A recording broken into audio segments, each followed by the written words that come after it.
في رفح الفلسطينية.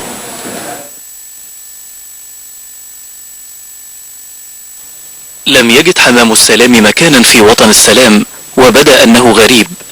تلك المشاهد التي كادت أن تتحدث عن نفسها هي لرفح الفلسطينية التي خلت إلا من خيام لأناس هدمت منازلهم وديار أصبحت هي والأرض سواء. مأساة إذن بكل المقاييس حدثت في الجانب الفلسطيني وذو صداها هنا في الجانب المصري. عندي مكنة مية مع القصف هذا وقع الوقف تاعها اللي هو بيمون الخط الأساسي اللي بيطلع من الأرض على مسافة 75 متر وبيبعت على 3 كيلو. والبيت اللي أنا بقعد فيه عشان طبعا أحفظ المكان ساعة أحول من هذه الأماكن المحادث هنا لأن كل خط بودي على مكان، فالبيت ده كله خرب.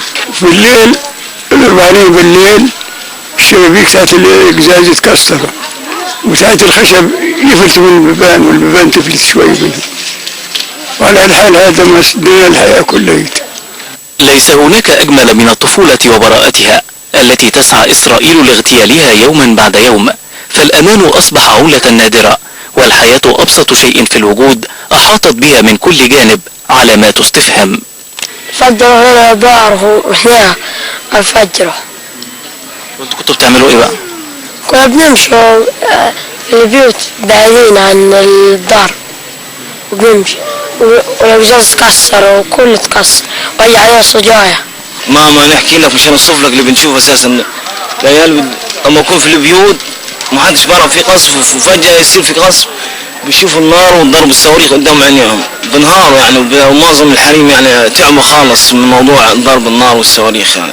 أمطار قليلة تفصلنا عن الشريط الحدودي، وداخل الجانب المصري تسيطر على الأجواء حالة من الهدوء الحذر، حالة أفضت في كثير من الأحيان إلى إغلاق المتاجر والمحال وخلو الشوارع نسبيا حتى من المرة.